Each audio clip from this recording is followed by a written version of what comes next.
Grāmata Hovota Levavot, autors Rabeinu Bahja. Un tagad mēs apskatīsim tādu lietu kā piemēri sirds likumu ievērošanai. Tātad 3. stunda mums ir. Nu, te jau kā mēs te iepriekšējās stundās jau redzējām, ja kā autors te stāsta, visaugstais ir devis gudrību cilvēkam, tātad daļa no sevis.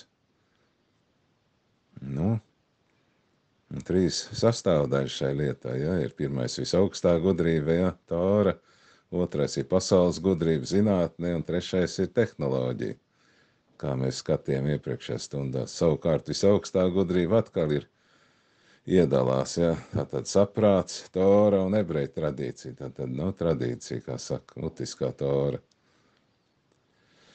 Un visaugstā gudrība vēl iedalās 2 lietās.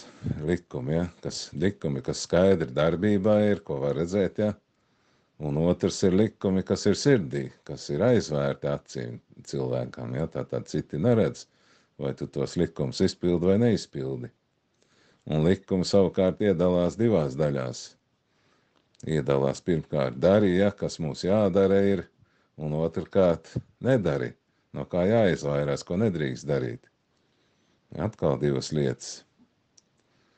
Un arī sirds likumi iedalās 2 šais daļās, ja, ir gan dari, un gan nedari visaugstā pavēles arī sirds likumiem.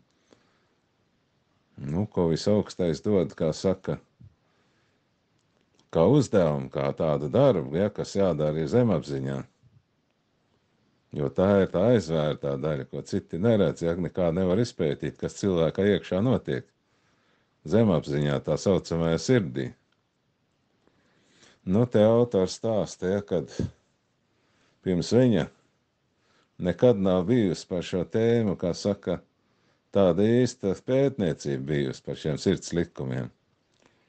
Nu, jo tās ir slēptās visaugstā pavēles, tad nav tā konkrēti neviens pirms viņa, pirms Rabeinu Bahja tā īpaši uzmanību pievērš šiem sirds likumiem, ja. Nu, te autors tā, kā saka, te analizē, ja, kā tad viņš ir domājis, ja, kā tad vai vajadzēja to grāmatu rakstīt vai nevajadzēja, ja. Nu, varbūt viņš saka, nevajadzēja, jo tā arī īpaši precīzi nepavēl, ja, kā saka, visu to darīt. Bet tomēr tas lika Rabeinu Bahja meklēt atbildes uz šo jautājumu. Nu, beigās varbūt tomēr iznāk, ka Tora tomēr pavēl šo sirds likums arī. Tad viņš bija tā, kas ar 2 ugunīm, ja, ka it kā ne un it kā jā, ja. Tā precīzi, kā saka, nebija zināms. Un tas arī viņām lika pievērsties šai, kā saka, grāmatai, šai pētniecībai par šiem sirds likumiem. Tātad, kā mēs zinām, jau, ja, cilvēks sastāv no dvēseles un miesas, no 2 sastāvdaļām. Un tās abas dotas no visaugstā.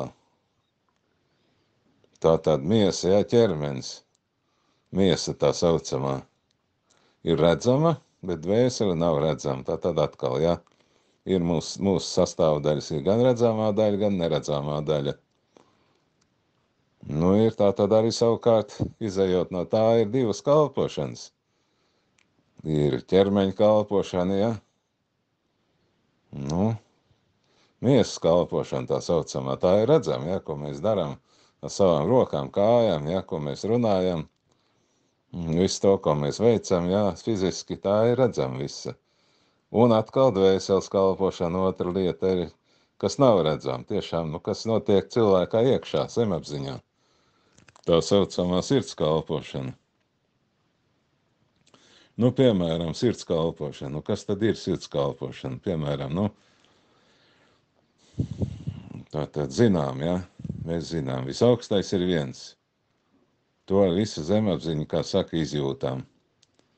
Ir mīlestība uz visaugsto, ja, un ir bijība visaugstā priekšā. To arī mēs nekādīgi ar šo fizisko, kā saka, darbību, nu, nekādīgi neizpaužam. Tā, nu, izpaužam tā, kā izpildām likums, ja, bet tos jau arī automātiski var izpildīt cilvēka dēļ, ja. Tātad ir vajadzīgs motīvs iekšējais, lai kā saka, šos likumus izpildīt aiz vai nu mīlestības uz visaugstā, vai arī bailes visaugstā varenības priekšā dažreiz.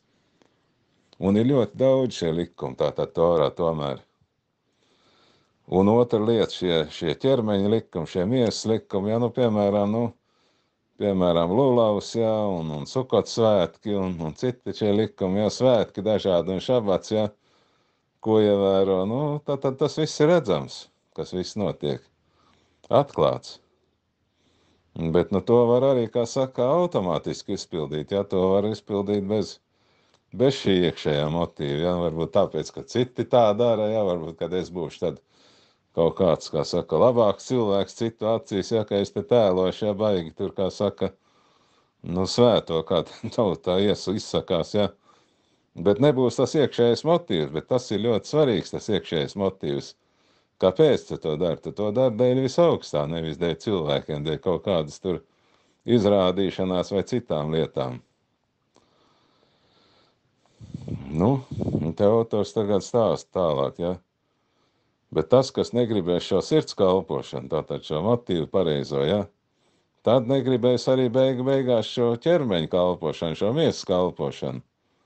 Tad ies pa pakāpu lejā, atkal nost no visaugstā.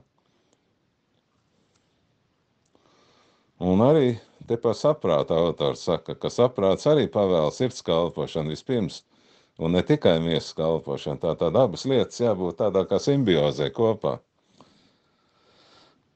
Arī Tora pavēl sirds kalpošanu ar visu sirdi un dvēseli, ja, tātad, kā te izsakās, klausīt visaugstā balsi, piemēram, tāds kalpošanas veids, neiekāro tuvākā mantu, nekrāj sirdī naidu, tādas lietas, ja, un daudz cits vēl arī, ja, tās arī ir iekšējās, tā saka, cilvēks sirds kalpošana, tā saucamā. Zemapziņā, kas ir. Te gudrie dod tādu piemēru, ja, kad šī čuvā procedūra, šī, pārkāpuma nožēlošanas procedūra, kas notiek Jomkipur laikā, ja, tātad, kur Izraēla tauta tiek salīdzināta visaugstā priekšā, arī tas ir sirds darbs, kā te komentētāji un gudrie saka, ka visaugstais vēlas no cilvēka sirds kalpošanu. Tas ir ļoti svarīgi šai Jomkipur dienā, jā, un arī, piemēram, pirms šīs Roš Hašanā dienas, jā, šī čuvā procedūra, tā jau viss ietilps sirds kalpošanā, tātad vispirms jau tā jau ir tā zemapziņā, kas cilvēkam notiek, ja sevi izmeklēt un tātad šo visu nožēlot, ja pieņemt saistības vairs tā nedarīt, piemēram, viss tas ir iekšēja kalpošana ir. Vēl viena tāda lieta, ko te autors saka, ka acis un sirds velk cilvēku pie pārkāpuma. Tātad te kādreiz izteicās kāds komentētājs, ja, acis redz, sirds jūt un vēlas, rokas kājas dara, ja, tātad tas ir ceļš uz pārkāpumu. Tā mēdz būt arī. Lai to visu atturētu, ja cilvēkam ir jābūt, kā saka, tiešām šai sirds kalpošanai, šai zemapziņā, jā, jābūt ir tādam stāvoklim, ja, ka cilvēks tomēr redz, ka visaugstais visu kontrolē, ja, un viņš visu redz, un kā saka, būs jāatbild visaugstā priekšā, un tas attur, teiksim, cilvēku no šī pārkāpuma, ja. Tātad acis, kas redz, redz acis tiešām, ja, bet sirds savukārt, ka ir sirds kalpošana visaugstajam, ja, tad tas var atturēt cilvēku no šī pārkāpuma. Un otrs, ko vēl te stāsta komentētāji, ja, nedrīkst kontrolēt citus. Tad cilvēks ilgi dzīvos. Tad ļoti tāda kā definīcija gandrīz, ja, ilgam mūžam. Nekontrolēt citus, ja, tā kā saka, pēc sava mēra nemēri, kā saka. Sirds likumi ir saistoši visu cilvēka dzīvi bez pārtraukuma, kā te saka Rabeinu Bahē. Paļaujies uz visaugsto katru brīdi. Tātad, kādreiz te komentētājs saka, ja nav nekā cita, ir tikai visaugstais. Tātad viss, kas notiek, ja viss nāk no visaugstā. Paļaujies uz visaugsto katru brīdi, ka vienīgais, ka tu esi it kā vienīgais, kam visaugstais pavēlējis šos divus darbus, ja? Tad atkal savukārt tādi pienākumi, kas izdalās, ja? Ir pienākumi laukā un mājā. Laukā, piemēram, noteiktos laikos, ja tas ir kalpošana laikā, ja? Bet mājā tas ir nepārtraukti visu laiku. Kā tāda sadzīve, teiksim.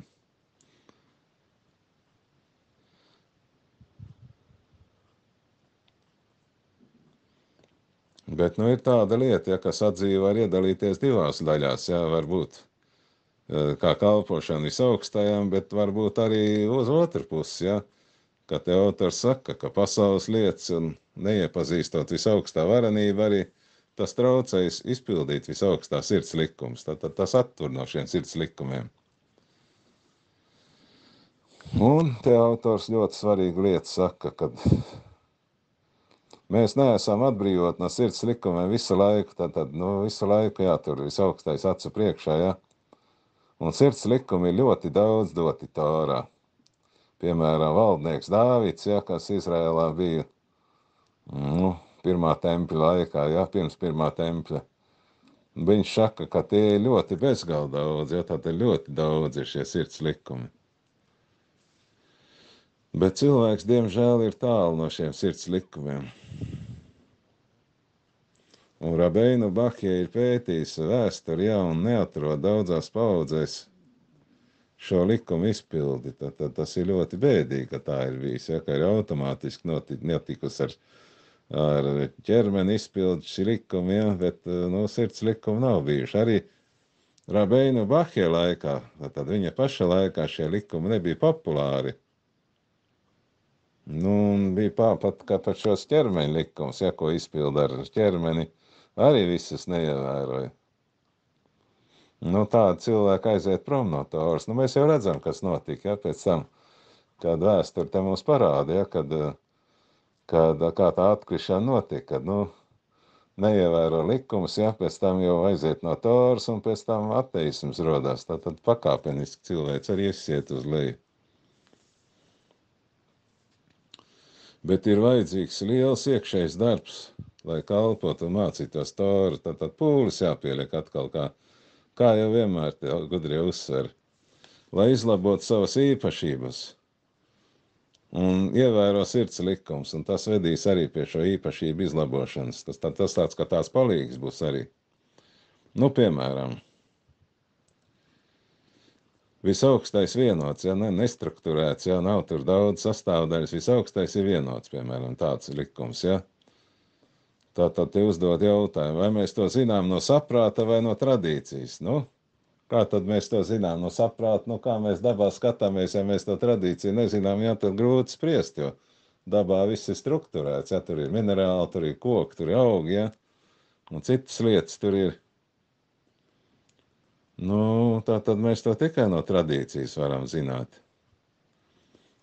Atkal, iepazīsti, vai augstais ir viens. Gan uz mūsu pasaulē, ja, gan garīgajās pasaulēs, gan visur. Tātad nav nekā bez visaugstā.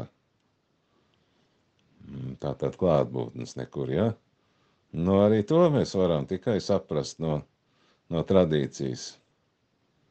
Tātad ir gan jāiepazīst, gan no tradīcijas jāņem ar saprātu, jāpēta, gan jāpilda tātad fiziski.